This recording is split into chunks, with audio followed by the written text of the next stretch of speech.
Hello my dear lovely people, welcome back to another video. In our today's video, we are starting with human physio. So human physio के first lesson के साथ हम start कर रहे हैं, which is your breathing and exchange of gases. It is a very important chapter from every perspective. ठीक है, so और ये बहुत easy, simple 12 pages का chapter है जो कि बहुत ही जल्दी हो जाएगा. तो चलो without wasting any time, let's start with human physio. And I promise you will like human physio का ये चैप्टर. सो चलो शुरू करते हैं without wasting any of your time and my time. चलिए, human physio breathing and exchange of gases है. Basically breathing मतलब कि क्या होता है ब्रीदिंग? एक्सचेंज ऑफ गैसेस को ही हम ब्रीदिंग कहते हैं. When you inhale O2 and exhale CO2 is basically breathing. But यहाँ पर एनसीईआरटी ब्रीदिंग और रेस्पिरेशन को सेम चीज लिखती है, जो कि बिल्कुल गलत है. तो ये आपकी एनसीईआरटी में बिल्कुल गलत चीज लिखी है. ये उन्होंने ब्रीदिंग के डेफिनेशन में रेस्पिरेशन को सा रखी है. सो ये आप यहाँ से प्लीज काट ले, ये आप यहाँ से काट लें. ठीक है जी, चलिए शुरू करते हैं हम. देखिए, इस वाले चैप्टर के मेरे पास नोट्स अभी फिलहाल रेडी नहीं है. When I get this notes ready, जब मेरे नोट्स रेडी हो जाएंगे तो मैं डेफिनेटली वो नोट्स जो हैं अपलोड कर दूंगी, पोस्ट कर दूंगी. लेकिन अभी वो बिल्कुल भी रेडी नहीं थे, 0% रेडी थे. मेरे पास हैंड रिटन नोट्स रेडी थे, लेकिन हैंड रिटन नोट्स ऑनलाइन डालना आप लोगों को समझ नहीं आते, वो इतने मैसी होते हैं. तो इसलिए मैंने एनसीईआरटी की पीडीएफ उठा ली है और वहीं से शुरू हो जाते हैं. चलिए, breathing and exchange of gases. सबसे पहले समझिए what is breathing and what is the exchange of gases का मीनिंग. ठीक है, देखिए सबसे पहले carbon dioxide which is very harmful for our body जो है वो रिलीज होती है रिएक्शंस में, कैटाबॉलिक रिएक्शंस में. बच्चों को कैटाबॉलिक रिएक्शंस ही नहीं पता होता क्या होते हैं. कैटाबॉलिक रिएक्शंस वो रिएक्शंस होते हैं जिनमें एनर्जी जो है वो रिलीज होती है. सो एनर्जी जो है वो रिलीज होती है जिस रिएक्शन में, उस रिएक्शन को हम कहते हैं catabolic reaction. So basically those reactions in which energy is released, that reaction is called as catabolic reaction. और कार्बन डाइऑक्साइड क्या होता है? कार्बन डाइऑक्साइड एक ऐसी चीज होती है, एक ऐसी हार्मफुल प्रोडक्ट कह सकते हो आप आपकी बॉडी के लिए, जो कि क्या होती है, बनती है कैटाबॉलिक रिएक्शंस में, और उसको आपको क्या करना पड़ता है? एक्सहेल करना पड़ता है, यानी अपनी बॉडी से बाहर फेंकना पड़ता है. तो उस प्रोसेस को ही हम बेसिकली ब्रीदिंग कहते हैं. आ जाओ देखिए कैसे. देखिए, आ जाओ देखिए, जल्दी से देखेंगे. हाँ, सबसे पहले देखिए क्या चीज है कि this process of exchange of O2 from the atmosphere with CO2 produced by the cells is called breathing. यानी CO2 जो है वो सेल्स प्रोड्यूस करेंगे अपने काम करके, एंड O2 जो है वो एटमॉस्फेयर प्रोड्यूस कर रहा है. सो बेसिकली ये जो एक्सचेंज हो रहा है CO2 और सेल्स के O2 और CO2 का, that is called as breathing. और यहीं पर एनसीईआरटी जी एक गलती कर देती है और वो लिख देती है this process is known as respiration. No, ऐसा प्रोसेस को हम रेस्पिरेशन नहीं कहते हैं. Respiration is breakdown of larger food molecules into smaller food molecules with the help of O2. This is respiration. C6H12O6 plus O2 breaks down into CO2, H2O, heat, energy. ये होता है respiration. लेकिन exchange of gases was never respiration. तो please आप इस चीज को इससे कंफ्यूज ना करें कि ये एनसीईआरटी ने लिख दिया तो ये रेस्पिरेशन हो गया. No, that doesn't work it way. Okay, now अब हम आते हैं रेस्पिरेटरी ऑर्गन्स पर. वैसे तो ये टॉपिक बहुत ही छोटा सा है, बट ये टॉपिक बच्चों को समझ नहीं आता, भूल जाते हैं वो. एक्चुअली इसमें लर्निंग है. तो चलिए बता देते हैं आपको रेस्पिरेटरी ऑर्गन्स. ठीक है, आपको क्या बता देते हैं? Respiratory organs. Let's get started everybody. तो देखिए, रेस्पिरेटरी ऑर्गन्स में हमारे पास सबसे पहले रेस्पिरेटरी ऑर्गन्स में हम देखते हैं क्या क्या आता है. मॉइस्ट क्यूटिकल आता है. Moist cuticle is basically your thing, जो आपकी स्किन है ना, बेसिकली वहां पर उसके ऊपर एक क्यूटिकल की लेयर होना is called as moist cuticle. ठीक है, एक क्यूटिकल की लेयर आपकी स्किन पे होना, उसको हम कहते हैं मॉइस्ट क्यूटिकल. मॉइस्ट क्यूटिकल आपको मॉइस्ट क्यूटिकल के थ्रू रेस्पिरेशन करते हुए देखने को मिलेंगे आपको अर्थवॉर्म्स. अर्थवॉर्म्स जो है वो हमारे मॉइस्ट क्यूटिकल के थ्रू जो है काम करते हैं. ठीक है जी, अर्थवॉर्म्स जो है वो मॉइस्ट क्यूटिकल के थ्रू काम करते हैं. अगला होता है हमारे पास ट्रेक्यूल ट्यूब्स. ठीक है, ट्रेक्यूल ट्यूब्स. ट्रेक्यूल ट्यूब्स क्या होती हैं? ट्रेकिया पता है आपको? What is trachea? ऐसे ऐसे ऐसे जिसमें rings of cartilage, basically your wind pipe is your trachea. Okay. So food pipe में रिंग्स ऑफ कार्टिलेज होता है वैसे, तो ऐसे ऐसे रिंग्स ऑफ कार्टिलेज की तरह से सर्कुलर सर्कुलर सर्कुलर बना होता है आपका trachea. Trachea is your wind pipe, trachea is your wind pipe, है ना। सो ट्रेकिया जो होता है उसके थ्रू जो एक्सचेंज ऑफ गैसेस होता है, ट्रेकिया के थ्रू जो एक्सचेंज ऑफ गैसेस होता है उसको हम कहते हैं हमारा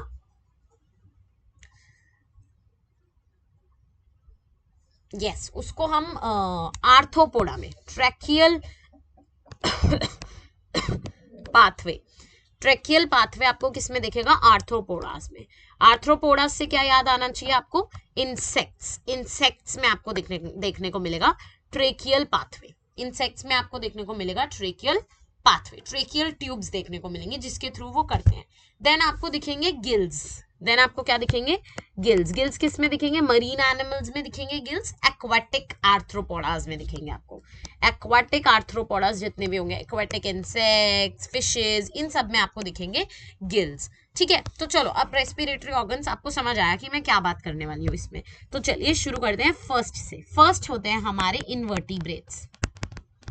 इनवर्टिब्रेट्स जो होते हैं लोअर इनवर्टिब्रेट्स। अगर मैं लोअर इनवर्टिब्रेट्स की बात करूं तो उसमें आते हैं स्पॉन्जेस, कोएलेंट्रेटास और हमारे कोएलेंट्रेटास, स्पॉन्जेस, फ्लैटवर्म्स, ये सारे जो हैं ये लोअर इनवर्टिब्रेट्स होते हैं जिनके पास बैकबोन नहीं होती। ये सारे ही किससे करते हैं, ये सारे के सारे ही यूज करते हैं ट्रैकियल ट्यूब्स। ये सारे के सारे ही क्या यूज करते हैं, tracheal tubes. All of them, you will see all of them using tracheal tubes. All of them will be using tracheal tubes. दूसरे होते हैं हमारे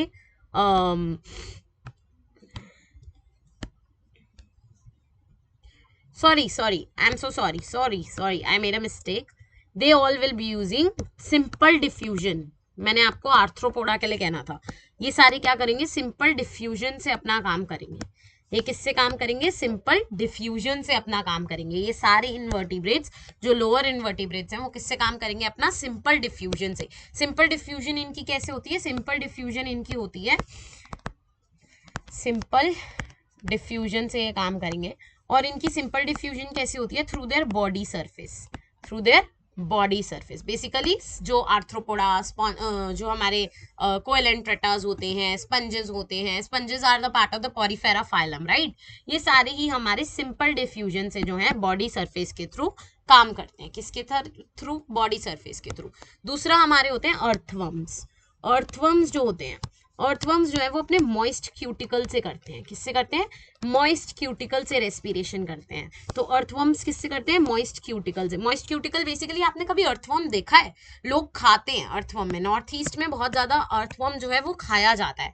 तो basically it's an insect only, we considered it as an insect but it is not an insect, वो एक दूसरे phylum में आता है। तो जो अर्थवर्म्स होते हैं वो बेसिकली क्या होता है, मॉइस्ट क्यूटिकल होता है, शाइनी सी स्किन होती है इनकी बड़ी।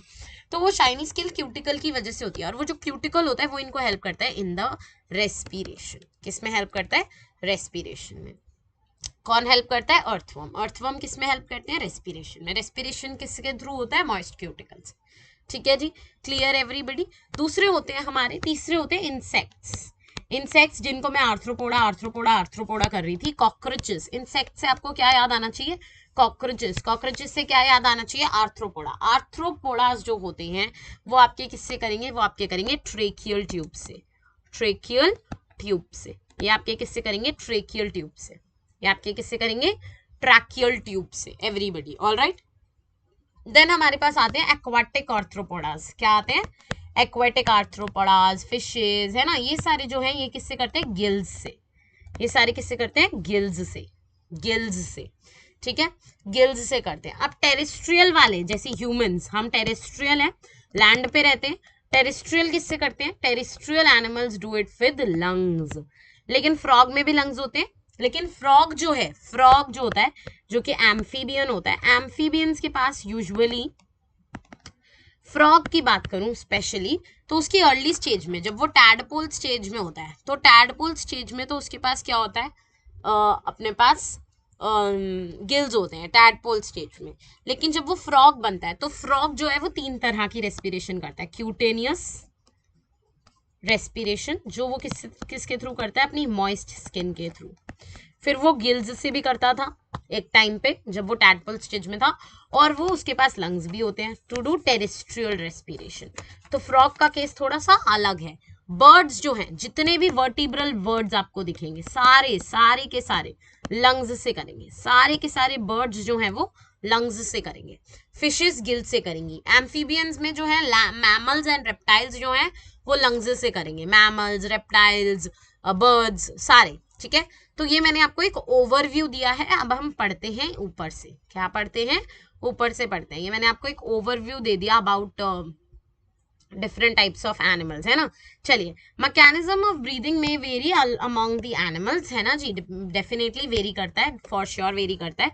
तो जैसे कि हमारे पास लोअर इनवर्टिब्रेट्स होते हैं, स्पॉन्जेस, कोइलेंट्रेटास, फ्लैटवर्म्स, ये किससे करते हैं? ये करते हैं exchange of CO2 and O2 with simple diffusion. ये किससे कर रहे हैं? हमारे सिंपल डिफ्यूजन से कर रहे हैं। जैसा कि मैंने आपको कहा, जो इनकी पूरी बॉडी सरफेस के थ्रू हो रहा है, इनकी पूरी बॉडी सरफेस के थ्रू डिफ्यूजन हो रही है। वो कौन कर रहे हैं? ये सारे कर रहे हैं सिंपल इनवर्टिब्रेट्स। इनको हम लोअर इनवर्टिब्रेट्स भी कहते हैं।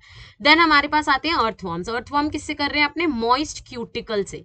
मॉइस्ट क्यूटिकल से अर्थवर्म किससे कर रहे हैं? देखो, मैं आपको मार्क करके दे रही हूँ। ये मॉइस्ट क्यूटिकल से कर रहे हैं, मॉइस्ट क्यूटिकल से कर रहे हैं। कौन कर रहे हैं? अर्थवर्म्स, ठीक है जी। अर्थवर्म्स किससे कर रहे हैं? मॉइस्ट क्यूटिकल से। अर्थवर्म्स किससे कर रहे हैं? मॉइस्ट क्यूटिकल से। स्पॉन्जेस, कोइलेंट्रेटास एंड फ्लैटवर्म्स, ये किससे कर रहे हैं? सिंपल डिफ्यूजन से। ये किससे कर रहे हैं? सिंपल डिफ्यूजन से। देन इंसेक्ट्स किससे कर रहे हैं? ट्रैकियल ट्यूब से। ये किससे कर रहे हैं? ट्रैकियल ट्यूब से। यहाँ लिखा है ना, क्लियरली एनसीईआरटी लिखती है, हर एक चीज एनसीईआरटी क्लियरली लिखती है, ठीक है। तो ये क्या कर रहे हैं? ट्रैकियल ट्यूब से पूरी बॉडी में भेज रहे हैं। Then specialised vascularised structures called gills. Gills जो है ब्रांचियल रेस्पिरेशन का पार्ट होते हैं। ये कौन यूज करता है? Aquatic arthropod and molluscs. ये कहाँ कर रहे हैं? Aquatic arthropods, aquatic arthropods and molluscs. तो molluscs and aquatic arthropods are using gills. ये होते हैं हमारे ब्रांचियल रेस्पिरेशन के पार्ट। देन हमारे पास क्या आ रहा है? ट्रेकियल ट्यूब्स कौन कर रहा है? हमारे ट्रेकियल ट्यूब्स कर रहे हैं हमारे इंसेक्ट्स, ठीक है जी। ये सारी चीजें मैंने आपको मार्क करके दे दी। देन हमारे पास आते हैं लंग्स। लंग्स कौन कर रहा है? यहाँ क्लियरली एनसीईआरटी लिखती है, terrestrial forms. Pulmonary respiration is done by terrestrial forms of exchange of the gases. ये कौन कर रहे हैं? हमारे terrestrial animals. Terrestrial animals lungs से कर रहे हैं, जो आपको सबको पता है। इसको हम क्या कहते हैं? पल्मोनरी रेस्पिरेशन कहते हैं। और ये terrestrial forms of exchange of gases है। देन हमारे पास आते हैं among the vertebrates, fishes, gills, fishes use the gills, whereas amphibians, reptiles and birds and mammals respire through lungs. Amphibian like frog can do pulmonary and cutaneous respiration also, है ना जी। ये आप सबको पता ही है। चलिए, ये सबको क्लियर हो गया? अब कोई दिक्कत इसमें? तो अब मैं मार्क कर देती हूँ। एम्फीबियंस लाइक फ्रॉग्स, ये क्यूटेनस रेस्पिरेशन भी करेंगे, प्लस ये क्या करेंगे? ये पल्मोनरी रेस्पिरेशन भी करेंगे। और amphibians, reptiles, birds, mammals and fishes जो है वो गिल्स यूज करेंगी। बाकी ये सारे किससे करेंगे? लंग्स से करेंगे। ये सारी चीजें आपको क्लियर हो गई? सबको क्लियर हो गई? तो ये हमारा फर्स्ट 2 टॉपिक्स जो है, इंट्रोडक्शन एंड रेस्पिरेटरी ऑर्गन्स जो है वो बिल्कुल ही क्लियर हो जाते हैं। अब हम आते हैं मैकेनिज्म, बेसिकली अब हम आते हैं ह्यूमन रेस्पिरेटरी सिस्टम पे, ठीक है। चलिए, ह्यूमन रेस्पिरेटरी सिस्टम आ जाइए। तो बेसिकली ह्यूमन रेस्पिरेटरी सिस्टम में हमारे पास क्या होता है? सबसे पहले हम एक डायग्राम देखते हैं। ये देखिए, क्या दिख रहा है आपको? ये डायग्राम में ह्यूमन रेस्पिरेटरी सिस्टम ही दिख रहा है, सबको दिख रहा है, सबको, everybody is able to see the human respiratory system. अब मैं आपको बताने वाली हूँ कि ह्यूमन रेस्पिरेटरी सिस्टम में बेसिकली 9 पार्ट्स हैं, ठीक है। ह्यूमन रेस्पिरेटरी सिस्टम में आपको 9 पार्ट्स मिलेंगे। मैं आपको स्टार्टिंग से सारे बताती हूँ। सबसे पहला पार्ट जो आपको मिलेगा वो मिलेगा पेयर ऑफ नॉस्ट्रल्स। क्या मिलेंगी? नॉस्ट्रल्स। और हर एक व्यक्ति को पता है नॉस्ट्रल्स का क्या काम है, ठीक है।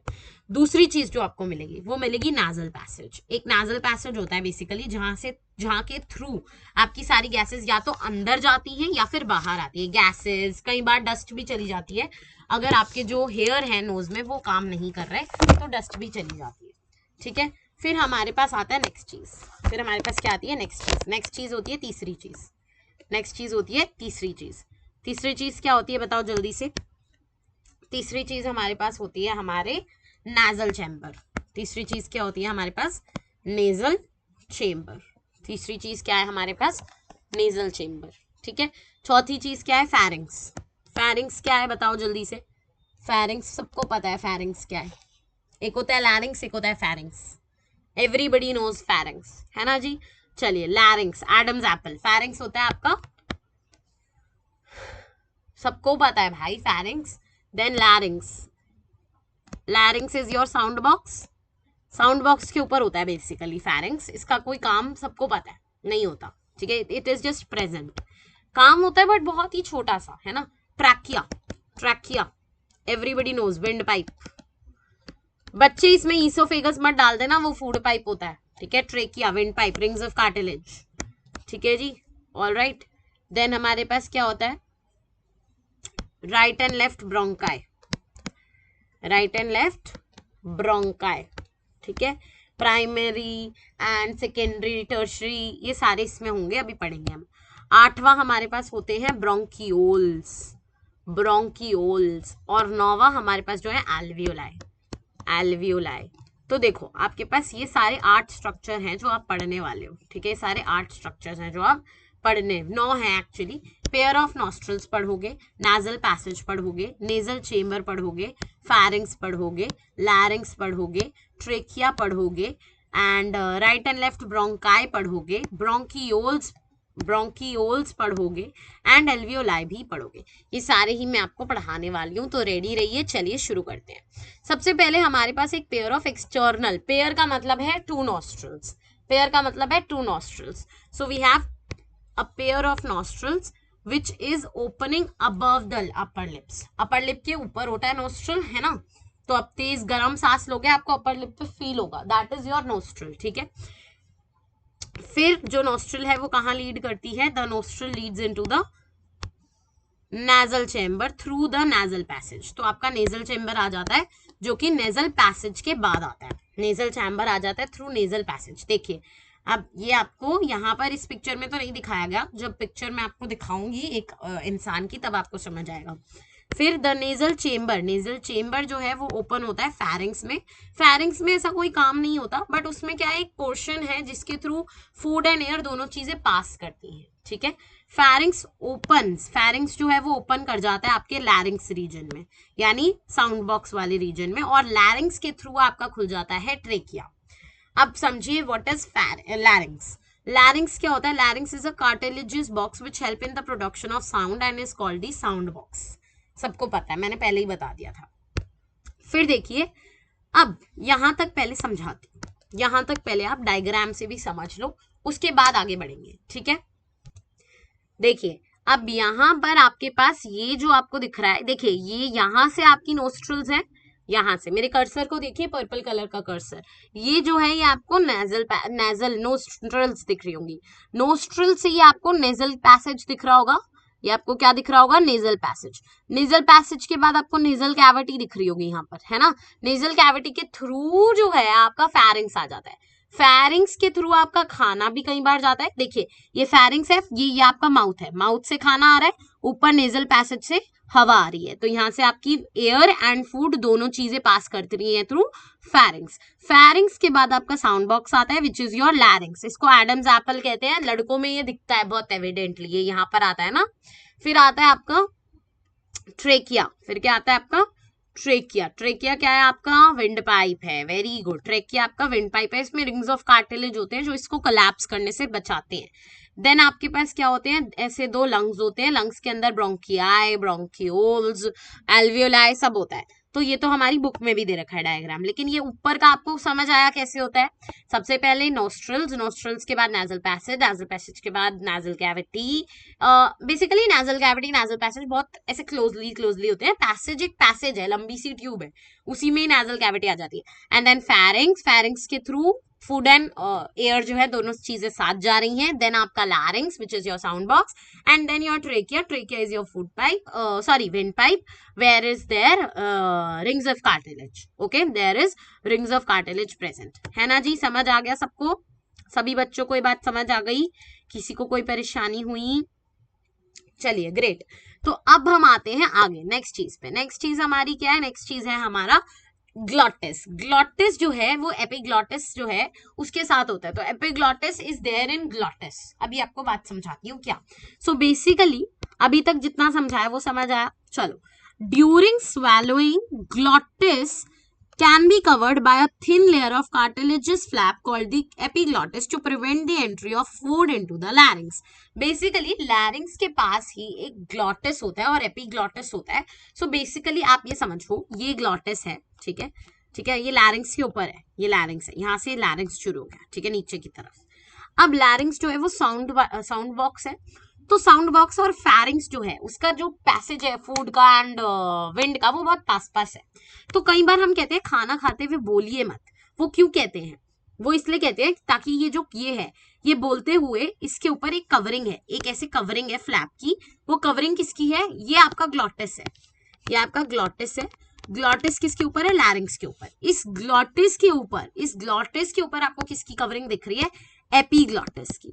ये एपीग्लॉटिस जो है ये बड़ा ही इंपॉर्टेंट है। ये क्लोज हो जाता है जब आप कुछ बोल नहीं रहे होते, ठीक है, ये क्लोज हो जाता है। और जब ये क्लोज हो जाता है तो खाने की कोई गारंटी है कि वो इसमें नहीं जाएगा, वो पूरी गारंटी कि वो इसमें नहीं जाएगा। लेकिन जब आप बोलते हुए खा रहे हो तो वो एपीग्लॉटिस जो है वो खुल गया, क्योंकि उसको बोलने की भी तो जगह देनी है, बोलने की भी तो जगह देनी है। तो जैसे ही ये खुला, आपका खाना इसमें जा सकता है और आपका साउंड बॉक्स जो है वो ब्लॉक हो सकता है, जिसकी वजह से हम आपको हमेशा कहते हैं you should not speak while eating your food. Science है इसके पीछे। Alright, moving on everybody, moving on. इतना सबको समझ आया ना यहाँ से यहाँ तक? चलो अब आगे बढ़ते हैं। During swallowing, glottis can be covered by a thin cartilaginous flap called epiglottis to prevent the entry of food into the larynx. ये एक चीज है, नई चीज है, ये सबको समझ आनी बहुत इंपॉर्टेंट है। अगला, trachea is a straight tube extending up to the mid-thoracic cavity which divides into the left level of the fifth thoracic vertebra into left and right primary bronchi. अब देखिए यहाँ पर इस स्ट्रक्चर में ध्यान से देखना, यहां पर फिफ्थ थ्योरिक कैविटी के बाद आपकी जो ब्रोंकाई है ये जो है डिवाइड हो जाती है। बेसिकली ये क्या हो जाती है? डिवाइड हो जाती है। क्या हो जाती है? डिवाइड हो जाती है। बेसिकली ये एक हो जाती है और ये दूसरी हो जाती है। ये किस पे होती है? फिफ्थ थोरिक कैविटी, फिफ्थ थोरिक कैविटी। और इसको हम कहते हैं प्राइमरी ब्रोंकाई। ये जो फर्स्ट डिविजन हुआ इसको हम कहते हैं प्राइमरी ब्रोंकाई, इसको हम कहते हैं प्राइमरी ब्रोंकाई, क्योंकि ये फर्स्ट डिवीजन है ना, तो इसको इसीलिए प्राइमरी कहते हैं। इस वाले डायग्राम में भी आप देख सकते हो, ये यहां तक पहुंचा, यहां पर आप समझ लो फिफ्थ थोरिक कैविटी। कौन सी कैविटी है? फिफ्थ थोरिक कैविटी। फिफ्थ थोरिक कैविटी के बाद ये और ये जो फर्स्ट डिवीजन हुआ, this is your primary bronchi. समझ आ गया? ये आपकी कौन सी है? प्राइमरी ब्रोंकाई है। तो ट्रेकिया जो है एक स्ट्रेट ट्यूब है जो कि एक्सटेंड कर रही है आपके mid thoracic cavity which is the fifth cavity तक, और वहां से फिफ्थ वर्टीब्रा, हमारे पास 12 होती है टोटल, वहां फिफ्थ वर्टीब्रा से जो है ये डिवाइड हो जाती है। फिफ्थ वर्टीब्रा से जो है ये डिवाइड हो जाती है into left and right primary bronchi.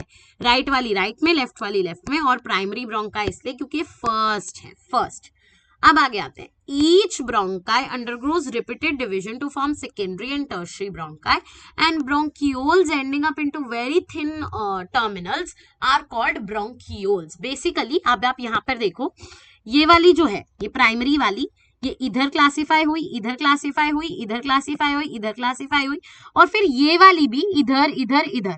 तो ये जो ये वाली है, ये जो मोटी वाली है थोड़ी सी, ये हो गई हमारी, एक सेकेंड, ये वाली जो है ये हो गई हमारी सेकेंडरी, और ये जो आगे फर्दर हो रही है ये हो गई टर्शियरी, और ये जो यहाँ पर ये दो हुई थी, ये दो जो हुई थी, एक सेकेंड, जो ये दो हुई थी ये हमारी थी प्राइमरी, है ना। तो हमारे पास तीन तरह की क्या आ गई? ब्रोंकाई। और जब ब्रोंकाई इतनी पतली थिनेस्ट हो जाए तो हम उसको क्या कहने लग जाते हैं? ब्रोंकियोल्स। यानी ये जो आपको थिन वाली दिख रही है ये आपकी ब्रोंकाई नहीं है, ये आपकी क्या है? ये आपकी ब्रोंकियोल है। This is your bronchiole, not your bronchi. इस बात को ध्यान से समझो, ठीक है जी। तो ये आपकी ब्रोंकाई हुई, ये आपकी ब्रोंकियोल हुई। ब्रोंकियोल क्यों हुई बता दो, ये भी बता दो जल्दी से। ब्रोंकियोल इसलिए हुई क्योंकि ये बहुत ही ज्यादा थिन हो गई। ब्रोंकियोल इसलिए हुई क्योंकि ये बहुत ज्यादा क्या हो गई? थिन हो गई, ये बहुत ज्यादा थिन हो गई। बात समझ गए? चलो चलो, ये समझ आया? चलो आगे बढ़ते हैं. Now the trachea, the primary, secondary and tertiary bronchi and the initial bronchioles are supported by incomplete cartilaginous rings. यानी ये जो है किससे सपोर्ट होते हैं? cartilaginous rings से. Each terminal bronchiole gives rise to very thin, irregular walled and vascular like structures called alveoli. This is very important. Her bronchi जो एक end की bronchiole है जो बहुत पतली है, वो हर ब्रोंकियोल किसको राइज देगी? एक बहुत ही पतले से स्ट्रक्चर को, बहुत ही इरेगुलर थिन वॉल्ड स्ट्रक्चर को, जिसको हम कहते हैं एल्वियोलाई. यहाँ पर क्लियरली बनाया गया है आपके लिए एल्वियोलाई. आ जाओ आपको दिखाऊं, 1 मिनट. इसको हम हटा देते हैं सारे को, तामझाम को. यस, अब देखो ये जो आपको छोटे छोटे आगे दिख रहे हैं ना, These are your alveoli. और alveoli में एक थिन लेयरिंग है. क्या है? एक थिन लेयरिंग भी आपको दिखने को मिलेगी alveoli के अंदर. एक थिन लेयरिंग आपको alveoli के अंदर दिखने को मिलेगी. और ये किनके साथ जुड़े हुए हैं? टर्मिनल ब्रोंकियोल्स के साथ alveoli जो है वो जुड़ी हुई है. ठीक है. The branching network of bronchiole, bronchi, bronchioles and alveoli comprise the lungs. ये सारे मिलकर किसको बनाते हैं? हमारे lungs को. We have 2 lungs which are covered with the layered pleura. अब यहां से जो है, ये जो थी बाकी की बातें, अब यहां से जो है लंग्स की बातें शुरू हो जाएंगी. तो अब लंग्स की बातें थोड़े ध्यान से सुनेंगे सभी बच्चे. ठीक है, चलो ध्यान से सुनना.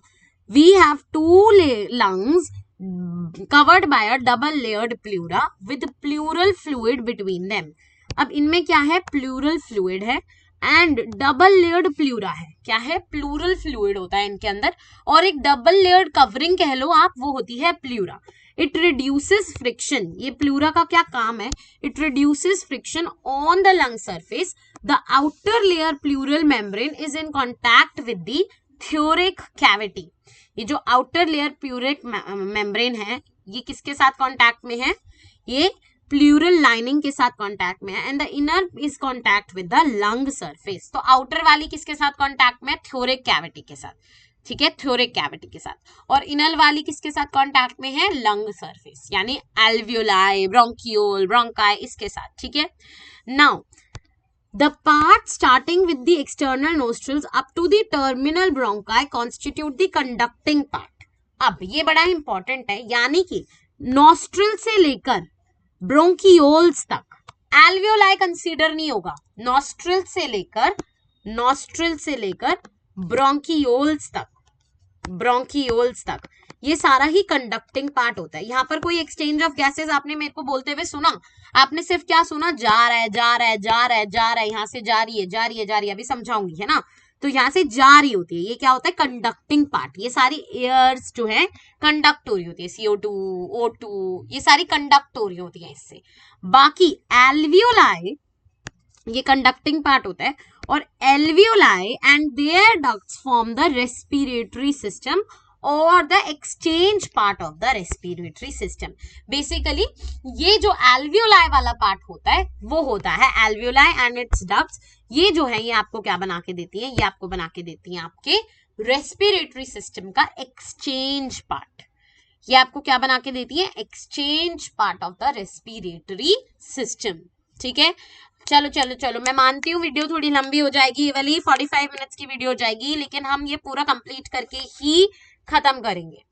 ठीक है, बस चलो अभी सुनोगे, सारे सुनोगे. चलो लेट्स गो. चलो हाँ, अगली वीडियो में हम नेक्स्ट टॉपिक से शुरू करेंगे ना, फिर ये मैकेनिज्म ऑफ ब्रीदिंग से. चलो आगे बढ़ते हैं. आगे क्या है? The conducting part transports the atmospheric air to the alveoli. From it also clears the foreign particle, humidifies and also brings the air back to the body temperature. ठीक है जी. Then the exchange part of the site is the actual diffusion of O2 and CO2 between blood and the atmospheric air. तो ये सारी चीजें होती हैं इसमें. ठीक है, चलिए आगे. The lungs are situated in the thoracic chamber which is anatomically an airtight chamber. lungs जो है वो एक airtight chamber में होते हैं. द थोरिक chamber is form dorsally by the vertebral column. तो जो थोरिक चेम्बर होता है वो किससे बनता है? Dorsally by the vertebral column. पीछे से थोरिक चेम्बर में वर्टिब्रल कॉलम टच हो रहा होता है और आगे से स्टर्नम टच हो रही होती है। एंड लेटरली यानी साइड्स पर जो है रिब्स दिख रहे होते हैं। And the lower side by the dome shaped diaphragm. ठीक है जी, तो आप लोग यहाँ पर इस वाले इसमें देख ही सकते हो। सो बेसिकली उनका क्या कहने का मतलब है, साइड पे आपको क्या दिख गए? साइड पर इस साइड और इस साइड आपको क्या दिखेंगे? रिब्स दिखेंगे। रिब्स दिखेंगे थ्योरिक की इस साइड और इस साइड आपको रिब्स दिखेंगे। नीचे की साइड, ये जो नीचे की साइड है आपको डायफ्राम दिख रहा है, तो ये आपको डायफ्राम दिखेंगे। ये आपको क्या दिखेगा? डायफ्राम। और पीछे की साइड, पीछे जिसको हम क्या कहते हैं? डॉर्सली, सॉरी हाँ पीछे से डॉर्सली। डॉर्सली आपको क्या दिखेगी? डॉर्सली आपको दिखेगी वर्टीब्रे, वर्टीब्रे। और वेंट्रली आगे से आपको क्या दिखेगा? स्टर्नम। ये जो आगे वाला पार्ट है यहाँ आपको क्या दिखेगा? Sternum, sternum. इमेजिन करो ना कि एक 3D स्ट्रक्चर है, तो ये 3D स्ट्रक्चर में ये बॉक्स ऐसे पड़ा हुआ है, ऐसे ऐसे ऐसे ऐसे। तो ये जो मैं पर्पल कलर से दिखा रही हूँ, ये जो पीछे वाला कलर है, ये वर्टीब्रे, ये वर्टीब्रे। ठीक है, आगे ब्लू से जो दिखा रही हूँ, ब्लू से ये जो है हमारा आगे वाला पार्ट, ये स्टर्नम। साइड से, दोनों साइड से जो दिखाऊंगी, साइड से इस साइड ग्रीन साइड और ये वाली साइड भी ग्रीन साइड, ये हो गई हमारी रिब्स। और नीचे से येलो कलर से ये जो नीचे वाला पार्ट हो गया हमारा, ये पार्ट हो गया हमारा डायफ्राम। ठीक है, तो ये पार्ट हो गया हमारा डायफ्राम। ये हमारे थोरिक चेम्बर को कवर कर रहे हैं। थोरिक चेम्बर में कौन बैठा है? लंग्स बैठे हैं। Clear? Now, the anatomical setup of lungs in the thorax is such that any change of volume of thoracic cavity will be reflected in the lung cavity. यानी अगर thoracic chamber में कुछ दिक्कत हुई तो लंग में तो वो दिखेगी। Such an arrangement is essential for breathing as we cannot directly alter the pulmonary volume. ठीक है जी, इस में हम डायरेक्टली कुछ इफेक्ट नहीं कर पाएंगे अपनी पल्मोनरी वॉल्यूम को, तो ऐसा अरेंजमेंट बहुत ज्यादा इंपॉर्टेंट हो जाता है इन ह्यूमन बींग्स। चलिए हम ऑलमोस्ट खत्म कर चुके हैं, अब मैं आपको एक क्विक रिकैप दूंगी, बट उससे पहले समझते हैं what does the respiration process involve. Respiration process में क्या क्या स्टेप्स इन्वॉल्व रहते हैं? सबसे ब्रीदिंग और pulmonary ventilation by which atmospheric air is drawn and CO2 rich alveolar air is released. तो CO2 rich air जो है वो बाहर फेंकी गई और जो rich air of O2 है वो अंदर ली गई। फिर दूसरा स्टेप क्या हुआ? Diffusion of gases across the alveolar membrane. तो कंडक्टिंग पार्ट से करते करते करते एल्वियोलाई पे पहुंच गए और एल्वियोलर मेम्ब्रेन में एक्सचेंज ऑफ गैसेस हुआ, basically diffusion and exchange of gases हुआ। Then transport of gases by the blood. क्या हुआ? ट्रांसपोर्ट हुई वो गैसेस जो अच्छी हैं वो पूरे ब्लड में और बाकी जो है वो ले ली गई। Diffusion of O2 and CO2 between blood and tissues, utilization of O2 by the cells for catabolic reactions and release of CO2 by the tissues. ठीक है जी, clear everybody? 101% everybody for sure. चलो अब मैं आपको जल्दी से समझाती हूँ हमने पढ़ा क्या अभी तक, क्योंकि बहुत सारा पढ़ा दिया मैम। सबसे पहले मैंने आपको इंट्रोडक्शन बताई, व्हाट इज ब्रीदिंग। सबसे पहले मैंने आपको यही बताया व्हाट इज ब्रीदिंग, ब्रीदिंग क्या होता है। दूसरी चीज मैंने आपको बताई रेस्पिरेटरी ऑर्गन्स। क्या बताया मैंने आपको? रेस्पिरेटरी ऑर्गन्स बताए। मैंने आपको रेस्पिरेटरी ऑर्गन्स बताए, सब में डिफरेंट डिफरेंट होते हैं। फिर मैंने आपको तीसरी चीज बताई ह्यूमन रेस्पिरेटरी सिस्टम। अब ह्यूमन रेस्पिरेटरी सिस्टम को वो काम कैसे करता है ये मुझे आपको बताना है। तो ह्यूमन रेस्पिरेटरी कैसे काम करता है आ जाओ देखें। सबसे पहले ह्यूमन रेस्पिरेटरी सिस्टम को समझने के लिए हम स्टार्ट करते हैं अपने नोस्ट्रल से। नोस्ट्रल्स, नाजल पैसेज, नाजल कैविटी, है ना, इन सब के थ्रू हमारी एयर जो है गई गई गई गई गई। फेरिंग्स, फेरिंग्स क्या है? फेरिंग्स हमारा कॉमन पाथ है, common path for food and air, common path for food and air. फिर हमारा क्या हुआ? लैरिंग्स, लैरिंग्स क्या है? Sound box. लैरिंग्स क्या है? Sound box. लैरिंग्स क्या है? Sound box. ठीक है, फिर हमारे पास क्या हुआ? लैरिंग्स के बाद क्या आया हमारे पास? जल्दी से बताओ। ट्रेकिया। ट्रेकिया के थ्रू भी गया पार्ट। ट्रेकिया में क्या है, रिंग्स ऑफ कार्टिलेज, ये कहीं मेंशन नहीं है बट आप लोगों को याद रखना है। ट्रेकिया क्या है हमारा, विंड पाइप, ट्रेकिया के थ्रू भी गया। छठा चीज, अभी जो ये यहाँ पर सिर्फ जाए जा रहा है, जाए जा रहा है, जाए जा रहा है, प्राइमरी ब्रोंकाई, प्राइमरी ब्रोंकाई, फिर प्राइमरी ब्रोंकाई के बाद क्या हुआ, टर्शरी एंड सेकेंडरी ब्रोंकाई आ गई। क्या आ गई, टर्शरी एंड सेकेंडरी ब्रोंकाई आ गई, दोनों आ गई, प्राइमरी आ गई, फिर टर्शरी एंड सेकेंडरी ब्रोंकाई आ गई। फिर हमारे पास क्या हुआ, ब्रोंकाई इतनी पतली हो गई कि वो ब्रोंकियोल बन गई, वेरी थिन, वेरी थिन। फिर हमारे पास 9वीं चीज आई एल्वियोलाई, जो कि कवर्ड है किसके through, what is alveoli covered with, thin layer, thin layer it is covered with, ये जो है एक्सचेंज हो। अब इसको हम बताते हैं कैसे। ये जो आप यहां से यहां तक का जो ये देखा ब्लू ब्लू तक, वो हमारा सारा क्या हुआ, कंडक्टिंग पार्ट।